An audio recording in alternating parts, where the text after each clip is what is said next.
a todos, bienvenidos a otro episodio de Expat Coffee Break. Nada más un anuncio en inglés para los que vayan que este es un podcast bilingüe. No se me vayan, los que quieren escuchar esto en español. For everyone that wants to listen to this in English, sorry that the next episodes are going to be in Spanish. There's going to be a lack of English content for a while. Unfortunately, these episodes take longer than I expected to produce, and I've been swamped with a lot of things going on in my life right now, so I've had less free time than what I was expecting. Therefore, the output of both languages, or the output of content in English and Spanish, it's affected a little bit. So there's going to be a few episodes in Spanish constantly rather than doing a mix between both languages. But hang in there. I will be coming up with more English content about my story and also interviewing some friends. So hang in there. I'll come back with more English content for you. Y ahora regresando en español. Muchas gracias por aguantar ahí en lo que aviento los anuncios parroquiales en inglés. Y pues este es otro episodio en español. Muchas gracias por darte la vuelta por acá. En esta ocasión tengo un formato de entrevista, el cual hice con un amigo que conocí en México y pues nos reencontramos acá en Estados Unidos. Curiosamente en México casi no convivíamos porque pues cada quien tenía su vida y nada más éramos como compas del trabajo, pero hasta ahí. Pero pues cuando le salió la oportunidad de venirse a vivir a Estados Unidos por su chamba, igual que a mí, pues ya me tocó ser parte del comité de bienvenida, darle un que otro consejo. Y de hecho, gracias a él, se podría decir que se inspiró este podcast, porque cuando él me hacía preguntas de qué tenía que planear o qué tenía que cuidar o cosas que había que tomar en cuenta para la mudanza o consejos, pues no me alcanzaba el tiempo de todo lo que tenía que decirle. Es que te va a pasar esto, te puede pasar aquello, y te recomiendo que hagas por aquí, por acá. Incluso ya que se había mudado, había muchas cosas de las que no nos alcanzaba el tiempo para platicar. Y también, pues, era mi punto de vista. A él le tocó vivir una historia completamente diferente, a pesar de que fueron condiciones muy similares. En fin, pues, el otro anuncio parroquial que les quiero dar es que esta conversación fue de 1 hora 40 minutos. Sin embargo, voy a dividir toda la conversación en 3 episodios. Van a ser 3 partes porque pues me toma mucho tiempo editar todo este onda. Y la neta, si no lo divido así, no me voy a dar abasto para poder estar sacando contenido seguido. Pero pues cada episodio va a ser de más de media hora, entonces va a ser tiempo más que suficiente, muy buen contenido. La conversación está muy interesante, muy padre. Empezamos platicando acerca de la historia de Martín, cómo es que él comenzó, obviamente de dónde viene, de dónde es, su desarrollo. Muy interesante cómo su familia fue lo apoyaron de manera increíble para poder que él se desarrollara profesionalmente y saliera adelante. Platica un poco de cómo en su familia prácticamente los mayores apoyan a los que vienen abajo, ya sea los otros hermanos o los sobrinos, para que salgan adelante y pues suben pues se desarrollen económicamente, socialmente, etcétera, etcétera. Y pues los dejo aquí con el video. No olvides, si te gusta el contenido, suscríbete, dale like, comparte un comentario. La verdad me ayuda muchísimo. Y pues nada, muchas gracias. Hasta la vuelta. Hola a todos, bienvenidos a otro episodio del Expat Coffee Break en español. Este es un podcast bilingüe en el cual estamos contando nuestras historias, nuestras experiencias acerca de vivir en otro país. Y el día de hoy se encuentra conmigo un amigo que también emigró de México, del norte de México, del estado de Sonora. Nos conocimos trabajando en la misma empresa y pues cuando me dio la noticia que también se mudaba, me tocó ser parte del comité de bienvenida y ayudarlo a sentirse como en casa. Y durante el proceso pues nos tocó construir una bonita amistad. Así es. Entonces, sin más, aquí los dejo, los presento con mi amigo Martín. Martín, ¿cómo estás? ¿Qué tal, Javier? Gracias por la invitación. Estoy un poquito nervioso, pero vamos a ver cómo se desarrolla. Para los que no saben, pues ninguno de los dos somos expertos podcasteros, ni influencers, ni nada por el estilo. Aquí andamos experimentando. Y pues dispensen ahí los errores que tengamos. Y vamos a ver cómo nos sale. Sí. El chiste de todo esto es ayudar. Y para los que vienen o para los que están en el proceso de querer venir Sí. o experimentar aquí en Estados Unidos o, bueno, sí, enfocado en Estados Unidos, sepan cuál es nuestra experiencia y que les pueda servir de algo. Sí, yo me acuerdo cuando recién me vine para acá, ya hemos platicado mucho, ¿no? De cómo fue mi experiencia y todo. Y cuando tú me dijiste, ay, voy para allá, órale.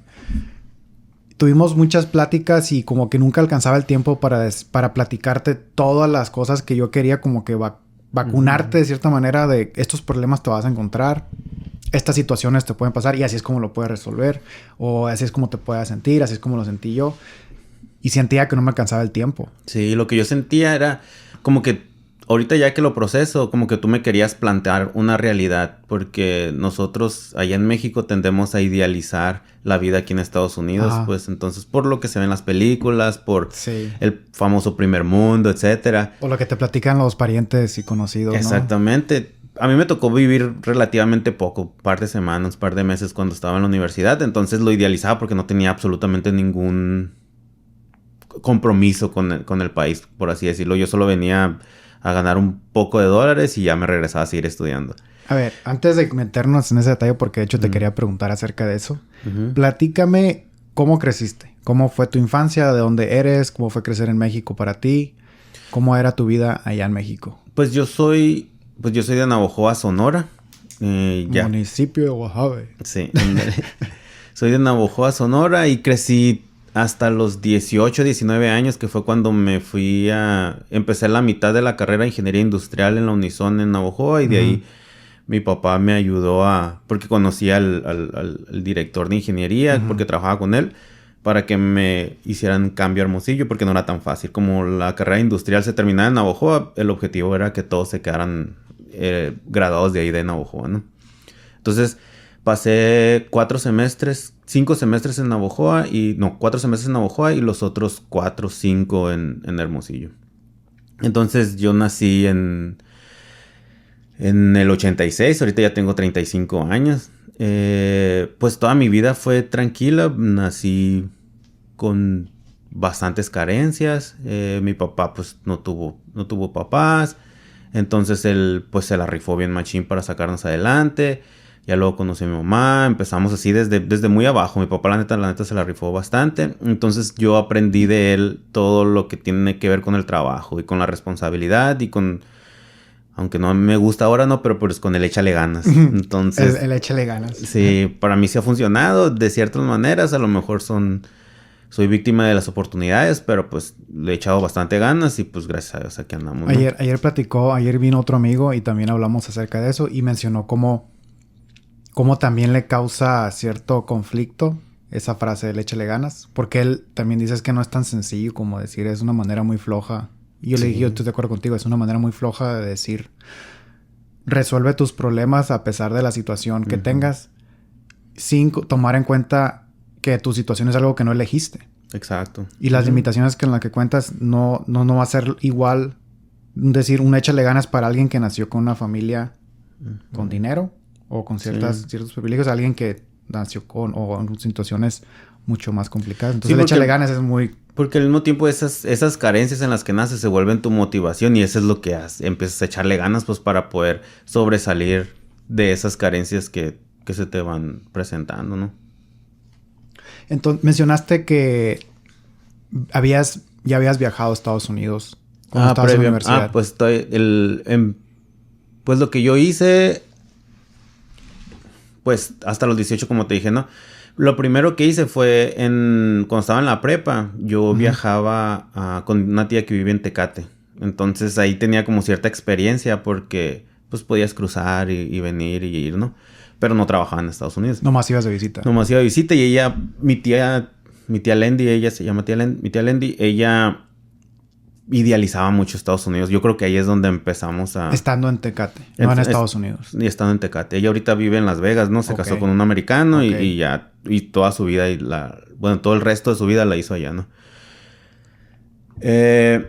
Y ya con ella yo empecé a trabajar ahí donde empecé a trabajar en las maquilas, donde empecé a ver hacia dónde me iba a perfilar. Porque antes yo quería ser doctor, pero pues ya luego me di cuenta que no era lo mío porque pues me asusta la sangre, de volar me desmayo, o sea, veía los programas esos de operaciones y no los soportaba, ¿no? Sí, yo igual. Entonces, ya después me di cuenta que sí me gustaba mucho durante toda la prepa me gustaban mucho las matemáticas, me gustaba mucho la física, me gustaban mucho las cuestiones lógicas, entonces, y vi que no era tan malo, pues, o sea, hasta me copiaban en los exámenes y eso. Entonces ya ahí decidí ser físico matemático, pues ya es que al final en la prepa te dan una opción de lo que se vaya perfilando para tu desarrollo profesional. Entonces yo cuando hice mi examen de vocación, me salió primero que tenía que ser como psicólogo. O sea, todo lo que tenga que ver con psicólogo, porque siempre he sentido mucha atracción o mucho gusto de conocer a las personas, pues de conocer cómo piensan, de cómo interactúan, de por qué hacen lo que hacen, etcétera, ¿no? Y la segunda era físico-matemático. Y lo más lógico para mí era ser físico-matemático porque pues se me hacía bastante fácil y se me perfilaba mucho para cualquier ingeniería que yo quisiera. Y había varios tíos que estaban estudiando ingeniería industrial, entonces era lo más obvio. Yo me acuerdo que quise estudiar mecatrónica y telecomunicaciones, pero yo iba a empezar en el 2004. Y en el 2004 apenas estaba empezando esa carrera y estaba nomás en universidades caras. Pues entonces... No. Entonces, todo este análisis que estabas haciendo de tu perfil, de qué querías estudiar, era que a los 18. A los 18 años. ¿Y fue cuando estabas ya empezando a trabajar sí, a los 18. A los 18 estás trabajando, ibas a trabajar en maquilas en Tecate. Sí, exacto. Con tu tía. Y fue cuando dijiste, bueno, esto podría ser por donde yo me puedo desarrollar. Exacto. ¿Cómo era antes de los 18? Mencionaste que tu familia tenía carencias. ¿Carencias en qué sentido? Económicas principalmente. Pero tú sentías... Ok. Pero... por ejemplo, ahora yo platico con Diana, entonces en aquel momento, ahorita ya sabía que son carencias, pero conforme vas creciendo, tú no las ves, pues, o sea, cuando estás en la primaria, en la secundaria, tú no, o sea, yo empecé a saber de tenis de marca o ropa de marca porque ya veía yo que algunos primos que les estaba yendo mejor ya traían que sus tenis Nike, etcétera, ¿no? Los taquetes, porque jugábamos mucho fútbol, y yo no sabía, pues, o sea, yo lo que me compraba mi mamá. Claro. Entonces, yo ya después me di cuenta que sí eran carencias por tipo de comida que comíamos, porque ahora, pues, que arroz con frijoles, por ejemplo. Era una comida muy común en mi casa. Ahora yo le ven como una comida de carencia, pero para mí era una comida normal, pues. Entonces, tú aprendes que es carencia cuando ya estás más grande y cuando ya tienes más oportunidad económica, yo creo. Entonces, yo ya me di cuenta en la prepa que era lo que carencia, porque mi mamá... Me metió a un colegio cristiano de paga. Entonces la mayoría el Colegio del Pacífico allá en Navojoa. Entonces la mayoría de las personas ahí pues tienen un poco más de posibilidades económicas y ya llegan en sus carrazos, etcétera. Entonces ahí ya como que te das cuenta de la diferencia social, económica. Y eso a ti te hizo pensar que necesitabas hacer algo para compensar esas... Bueno, ya empezaste a observar las carencias, lo que tú dices, carencias. Sí, sí. Y pues te llegó a pensar que querías... Sí, que querías salir adelante, pues, o sea que la única... En ese momento yo pensaba que la única manera de salir adelante era trabajando, pues, y sí, cierto, ¿no? La única manera que podía salir adelante y disminuir esas carencias era, pues, echarle ganas y trabajar. Primero, echarle ganas en la escuela, como me decía mi papá, tienes que salir adelante, no trabajas ni nada, entonces tú tienes que salir adelante. Entonces mi concentración principal era terminar la escuela. A mí me decía mi papá, yo hasta la fecha yo no me atrevo a decir que había carencias, pero yo sé que sí eran carencias.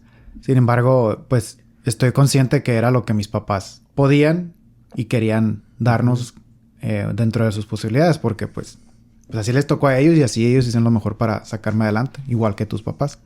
Y me acuerdo que mi papá, su manera de motivarme para llevarme por el camino de la educación fue llevarme a trabajar con él. Él tiene una empresa de construcción de obra eléctrica. Entonces hay que hacer zanjas para meter las líneas de subterráneas de electricidad. Y ahí me tenían haciendo zanja en el sol, en Sinaloa. Y me decía, mijito, póngase a estudiar porque el Wingo da mucha hambre. El Wingo y la pala dan mucha hambre. Y más abajo del sol. Y yo, pues sí. Entonces, me daba como que... En aquel entonces decía, chingada madre, qué flojera estar aquí. Pero viendo en retrospectiva todo eso, es algo que te forma y te genera unas bases para lo que vas a hacer en un futuro. Yo me acuerdo mucho del... Yo siempre tuve claro que no quería dejar de estudiar nunca. Ese nunca fue un problema para mí porque muchos papás como que te mandan a trabajar para que sepas que no está tan fácil, ¿no? No sé si porque mi papá siempre compartió su historia de cómo batalló por no haber estudiado, por no haber tenido la oportunidad. Y ahora que él me está dando la oportunidad de estudiar y para poder que las cosas fueran más fáciles económicamente en el futuro, me quedó claro desde el principio, yo creo, ¿no? Eso es lo que yo supongo. Pero mi papá, por eso también me mandaron con mi tía a trabajar, pues para que empezara a ver la situación económica, pues para que viera también cómo costaba ganarse el dinero. Ellos te platicaban, tus papás te decían o tus tíos te decían, mira, puedes trabajar y ganar dinero haciendo esto, vienes para acá a la maquila, lo que sea, pero mira, ahí está el ingeniero, ahí está el doctor, ahí está el licenciado, que ellos porque estudiaron tienen acceso a más ingresos. A ellos también te hacían ver esa parte de la economía. Sí. ¿Y tú qué pensabas, a huevo? ¿Eso quiero o como que...? Yo siempre pensé que tenía que terminar la carrera. Siempre. Mi objetivo era culminar la carrera. Incluso en la prepa, que no sabía qué era realmente lo que quería hacer, yo sabía que tenía que ser profesionista, pues. Ajá. Porque ya yo creo también porque en mi casa ya empezaron a... Mi mamá tiene 12 hermanos, 13 con ella. Entonces, los más grandes se hicieron cargo de los más pequeños. ¿En qué sentido? En que los más grandes trabajaban, hicieron como la movilidad social sobre los más pequeños. Entonces, los 6 más pequeños son los que tienen carrera. Entonces, ahora que los 6 más pequeños que tienen carrera son los que le echan la mano a los más grandes, pues a los que no están tan afortunados económicamente como mi mamá. Entonces, por ejemplo, mis tíos le ayudaron a mi mamá me ayudaron a mí a través de mi mamá o al revés, a que pues si se me atoraba la mano con algún pago de la universidad o que si necesitaba un viaje o que necesitaba cualquier cosa, ellos me echaban la mano, ¿no? Entonces, yo creo que también por eso, como ya veía que mis tíos les estaba yendo bien, entonces ya era como un indicador de que yo también tenía que salir adelante. No como a fuerzas, pero pues ya era como una meta muy, muy clara para mí, que tenía que ser profesionista. Y eso te llevó... ¿Por qué decidiste mudarte empezar la escuela? Empezaste en Navojoa, a estudiar la ingeniería, y la terminaste en Hermosillo. ¿Por qué? Porque por las oportunidades. Ahorita que veo en retrospectiva, siento que no estaba tan plomo para tomar ese tipo de decisiones tan importantes. Yo me acuerdo que cuando... En mi mente, a mí una de las cosas con las que más batallo es con moverme, o sea, con cambiar, o sea... De ambiente. Sí, cualquier cosa que tenga que ver con salir de donde yo estoy, por ejemplo, moverme de Navojoa a Hermosillo y luego incluso moverme de una casa a otra o moverme de una empresa a otra, para mí como que yo prefiero estar así como en donde mismo siempre. Pero... yo también sé al mismo tiempo y me terapeo que eso no es lo mejor, pues siempre tienes que encontrar por miedo, ¿no? Siempre tienes que estar moviéndote para aprender cosas nuevas, para ponerte retos, para que no sientas esa comodidad. Entonces, bueno, me acuerdo que cuando platicamos con mi papá, ya le dije, es que sí, yo creo que hay más oportunidades en Hermosillo porque es una ciudad muchísimo más grande. Mis tíos también terminaron en Hermosillo, entonces tengo mucha influencia de mis tíos. Y en Navojoa pues casi no hay manufacturas, hay como 2 que 3 y en aquel momento estaban muy mal pagadas, a lo que yo sabía. Entonces ya en conjunto como familia tomamos la decisión y ya pues empezamos los trámites. Había una posibilidad de que no me aceptaran. Entonces yo me acuerdo que decía, ahí si no me aceptan, porque ya tenía por el lado social ya había desarrollado a mis amigos de la universidad, pues. Entonces sería empezar de nuevo completamente. Sí. Y eso es un poco difícil para una persona que no es 100% sociable. Entonces Ya, pues, sí me aceptaron, me moví y ahí empecé otra vez de nuevo, haz de cuenta. Empecé a hacer otra vez mis relaciones sociales. Cambié de 3 grupos de amigos. Me acuerdo que al principio me llevaba con un grupo de químicos biólogos porque yo conocí un amigo mío, químico biólogo que era de La Paz, pero empezó en Navojoa y luego se fue a Hermosillo. Pues con él me fui a vivir, pero nomás un semestre. Y de ahí empecé a llevarme con otros de industrial. Y luego ya cuando hice mis prácticas o ¿cómo se llama? Lo del social, prácticas sociales. Sí, prácticas. Pues hay 2, ¿no? El servicio social y las prácticas profesionales. Ajá, hice el servicio social en DICE, se llama, que en el área de emprendedores. Entonces ahí conocí ya ahorita mis amigos que son con los que me he quedado desde que salí de la universidad, desde ese momento. Me habías platicado antes que cuando estabas estudiando la carrera, para poderte costear la carrera, en los veranos o vacaciones te venías a Estados Unidos con tus familiares de Texas, ¿no? Pues están en Las Vegas. En Las Vegas. Y te ponías a trabajar en verano de lo que cayera para pues ahorrar y regresar y costearte tus estudios, comprarte tu ropa, todo lo que necesitaras para el semestre. ¿Cómo fue esa experiencia? Platícame. Pues yo venía a la aventura. Me acuerdo que veníamos mi mamá y yo el primer verano. Era el del tercer al cuarto semestre. ¿Cuántos años tenías? ¿20? ¿19? No, tenía 18, 19 a lo mucho. No. No, 19 porque empiezas a los 18 más o menos la carrera. Sí. Ok. Entonces me vine, de hecho, de primero al segundo semestre. Porque era el primer semestre a los 18. Luego. Entonces ya nos venimos mi mamá y yo. Y pues mi tía ya tiene bastantes años viviendo en Estados Unidos. Y ya nos aceptó en su casa. Y pues ya conocía, entonces ella prácticamente nos ayudó a buscar trabajo, nos ayudó a ver por dónde nos íbamos a mover porque nosotros no teníamos ni idea, ¿no? Mi mamá, me acuerdo que en todo el verano que yo estuve ahí no consiguió trabajo. Órale. Entonces ella estaba en la casa y ella pues es la que me preparaba el lunch y todo eso, ¿no? ¿Y de qué trabajaste? Yo trabajé en jardinería. Ok. De landscaping. Landscaping. Sí, entonces lo que hice al principio era prácticamente estar cortando zacate, ¿no? Mis compañeros le decían el güiro.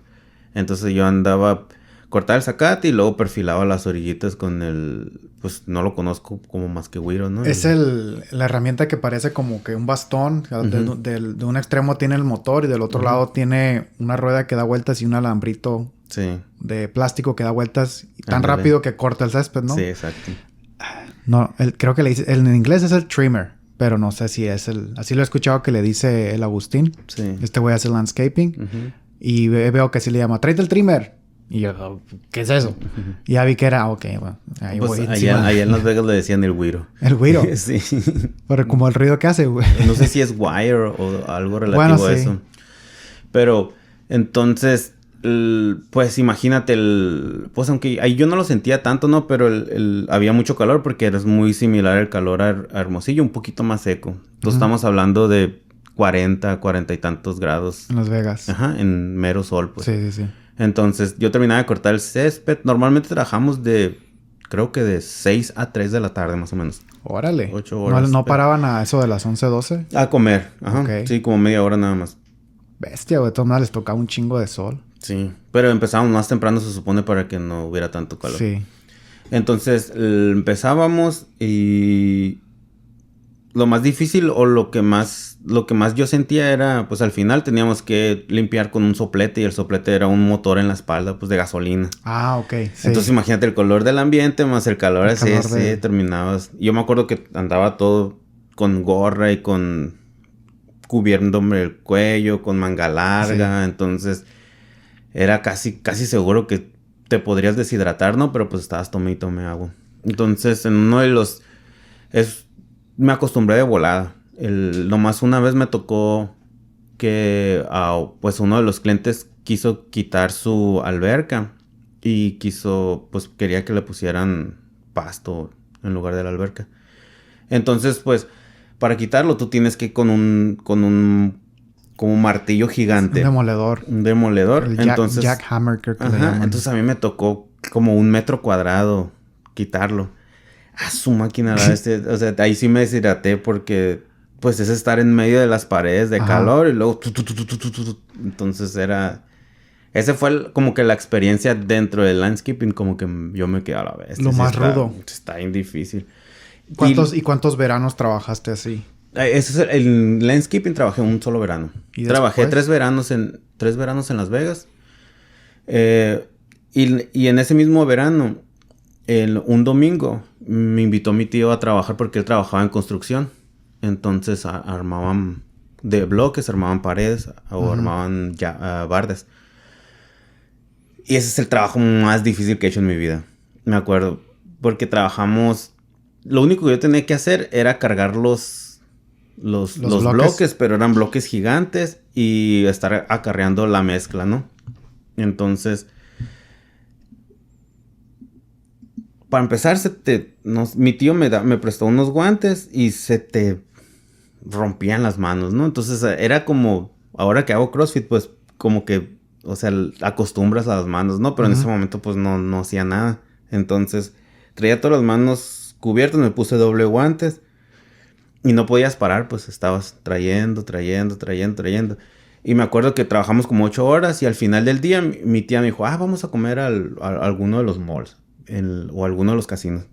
Y yo me quedé dormido en el carro así, con las manos hacia atrás, atrás de la camioneta. Y le decía a mi tía, siento que me duelen hasta las pestañas de parpadear porque estaba cansado. Nunca me había sentido... De cargar tantos bloques. Nunca me había sentido tan cansado en mi vida como ese día. Pero era una exageración, no, o sea, era una exageración de lo que no estoy exagerando. O sea, y fue ese domingo nada más porque era eventual, eran trabajos extras que tenía mi tío. Y como que a alguien les había quedado mal, entonces me invitaron a mí. Ya después en los otros veranos, ya después de que yo me regresé, mi mamá se quedó trabajando ahí para poder, pues, también ayudarle a la familia y para poder seguir yo con los gastos, ¿no? Entonces mi mamá entró a trabajar a una empresa no me acuerdo cómo se llama, pero es de destajo, o sea, tú lo que haces es lo que te pagan, como X cantidad de centavos, no me acuerdo. Pero si tienes que hacer un chorro, ¿no? Entonces son como donde te cuelgas los gafetes. No me acuerdo cómo se llaman. El que nos sé dan, cuáles dices. El que nos dan el trabajo también. En inglés es lanyard, pero no sé. El yoyo. Sí, el yoyo o así como también los que tienen Electro Voice, así que te cuelgas. O los que dan en Bosch. Y tienes que hacer un chorro, pues, o sea, ellos te dan nomás las tiras impresas y tú les ponías todas las partes de plástico. Y ella se dedica a ensamblar eso. A ensamblar eso. Entonces, el siguiente verano yo, pues, llegué y, pues, me consiguió el trabajo ahí. Ahí Entonces, mismo. era ensamblar. Y es ensamblar, o sea, miles y miles y miles para que te pudiera salir porque te pagan como un centavo o menos acá por pieza, pues. Y ahí es por destajos y ahí tú trabajas, o sea, sí tienes tus horas de llegadas, pero, pues, o sea, te cuentan las horas, pero si tú te quieres quedar 2, 3 horas más, pues 2, 3 horas más. La cantidad de trabajo que tú le quisieras invertir. Y a veces te la limitaban dependiendo de la cantidad de trabajo que ellos tuvieran, pues para poder mantener a toda la flotilla, ¿no? Entonces... ¿Y cuántos veranos hiciste ese trabajo de maquila de...? 2. Ese está curado porque al final de ese verano, el segundo verano, me empecé a hacer amigo de la floor manager, que se llama Janet Alcalá, me acuerdo. Entonces, ella era pues la gerenta del piso y tenía sus supervisores. Entonces, porque yo empecé a platicar con una muchacha que se llama Francis, una señora que se llama Francis y pues que íbamos a comer los viernes, etcétera. Entonces, como que empezamos a desarrollar una amistad ahí, ¿no? Y al siguiente, me acuerdo que mi mamá tuvo que renunciar a ese trabajo porque la empresa era unos mormones y se iban a mover de Las Vegas hacia Utah. Entonces el tercer verano yo fui a Las Vegas y empecé a buscar trabajo y no encontraba. Entonces tardé como 1 semana o 2 semanas y ya me contacté con Janet y Janet me dijo, pues vente para acá y aquí sí sigues trabajando igual, ya conocemos que sí trabajas, etcétera, y pues te quedas conmigo en el verano, el caso es que son 2 meses nada más, solo mucho. Entonces me fui así y me quedé con ella. Trabajé exactamente lo mismo. El beneficio que yo tenía con ella es que como era el floor manager, ella podía sacar los fines de semana trabajo, pues entonces yo ahí podía ganar un poquito más de dinero. Entonces, en resumen, toda tu carrera de que estudiaste ingeniería industrial, ¿no? Uh-huh. Sacaste la carrera, pues, trabajando en Estados Unidos los veranos, tus estudios, todo. Es una parte yo, como era muy caro vivir en Hermosillo y todo, bueno, relativamente caro, pues, pero, pues, una parte la pagaba yo con eso y la otra parte era entre mi mamá o con lo que te decía me acuerdo que mi tío Javín, mi tío Fry, entre todos ellos completaban porque, pues, tenía que gastar como entre 3,000 y 5,000 pesos. Entonces, en pocas palabras, fue un esfuerzo de toda la familia para que salieras adelante. Uh-huh. Y hay otros primos, otros familiares que también entre todos estuvieron apoyando para que sacaran una carrera profesional. Casi todos tienen la misma historia. Todos mi camada de primos vivieron exactamente lo mismo. Qué chingón, ¿no? Eso habla de una familia muy unida. Sí, bastante. Que dijeron, entre todos vamos a apoyarnos para romper el ciclo que tenemos de que pues tenemos que empezar desde muy abajo y ya rascamos piedra acá. Ahora vamos a asegurarnos que las nuevas generaciones no les toque pasar por eso. Sí, me acuerdo. Lo único que me decía mi tío Javín en este momento, me acuerdo. Yo te puedo ayudar todo lo que tú quieras. Lo único que me decía era, nomás acuérdate de los que vienen abajo. Nomás acuérdate de los que vienen abajo. Eso es lo único que me decía. O sea, no me decía, necesito que me pagues para tal fecha, ni nada. Nomás acuérdate de los que vienen abajo. Órale, ¿y eso no te ha causado cierta presión de que tú tienes que desempeñarte muy cabrón profesionalmente para que tú tengas la capacidad económica de, pues, voy a mantener tu familia, pero aparte ayudar a los que vienen abajo de tu familia extendida? A lo mejor indirectamente debe venir detrás de la motivación que yo tengo para querer salir adelante. O sea, no siento como una presión como tal, pero sobre eso. Pero sí siento que necesito salir adelante y sí siento que pues mi familia es parte fundamental de que yo quiera que me vaya bien, pues entonces. ¿Y tus primos, tus otros primos de la misma camada, ellos también veían la escuela como un vehículo para salir adelante o no les gustaba la escuela? ¿Cómo fue con ellos? Pues todos mis primos son profesionistas también. O sea, no tengo... Sí, todos. Y a todos, gracias a Dios, les está yendo bastante bien. Ellos están en México. Sí, pues mi tío Javier, bueno, mi tío Fry fue el que empezó, es el hermano más grande de mi mamá. Entonces él de cierta manera se acomodó en Comisión Federal. Entonces a él fue de los primeros que le empezó a ir mejor. Y ya él empezó a darle la oportunidad. Me acuerdo que le dio la oportunidad a mi tío Javín. Mi tío Javín es el más pequeño de todos los hermanos. Pero está bien pesado. Él es ingeniero industrial, terminó en Hermosillo. Y después empezó a trabajar en una gasera en Pagaza o algo así en Navojoa. Pero duró como 2-3 meses. Mi tío le dijo, ¿sabes que hay una oportunidad aquí? Se fue para Tepic, Nayarit. Y allá empezó a desarrollarse y empezó a hacer muy buenas relaciones. Es muy serio, pero muy político. Y se empezó a crecer un chorro. O sea, pero mucho, mucho, mucho. Y le empezó a ir bastante bien. Entonces mi tío Javín fue el que empezó a traerse a mi primo Oliver, que es de mi camada, pues a mi tío Fry le dio la oportunidad a sus 2 hijos, ahí están trabajando en comisión, y luego le dieron a un primo de ellos, que era como su hermano, pero que también lo terminaron de criar acá en Navojoa, mi primo tío Saúl, entonces también ahí está, él estudió ingeniería civil y también está en comisión, pues Entonces, bueno, ya platicamos me platicaste un poquito de tu historia, cómo ha sido tu base, cómo creciste, cómo a través de tu familia, entre todos apoyaron para que tú salieras adelante y la única condición es que pues tú ayudes al que viene detrás o debajo. Vamos, ahora platícame. Yo sé que después de que terminaste la carrera empezaste a trabajar en pues la maquiladora donde nos conocimos, en la manufactura. Y eso creo que ha sido tu único empleo, ¿no? Después de ya como profesionista ha sido el único lugar donde has trabajado y ahí fue donde te desarrollaste. Es correcto. ¿A los cuántos años de estar trabajando ahí? Porque ahí creciste, o sea, desde recién egresado empezaste a trabajar y... Empecé a hacer prácticas, de hecho. Desde practicante, igual que yo. Ujú. Nomás que en otro lugar. Ujú. Entonces, desde practicante y ahí dijiste, aquí es donde, y empezaste a darle. Creciste. ¿A los cuántos años te salió la oportunidad de aplicar una posición que es a la que estás en la que estás ahora, donde te salió la oportunidad de mudarte a Estados Unidos? Muy bien, eso ha sido, pues, eso ha sido la primera parte de nuestra conversación. Espero te haya gustado, yo sé que no hablamos mucho de inmigración tal cual, no hablamos mucho de vivir en Estados Unidos aún. Créeme que eso viene ya en la siguiente parte de la conversación. Y pues en este episodio, más que nada, pues se centra en, digamos, poner la base para conocer a Martín, ya que vamos a estar viendo mucho contenido de él.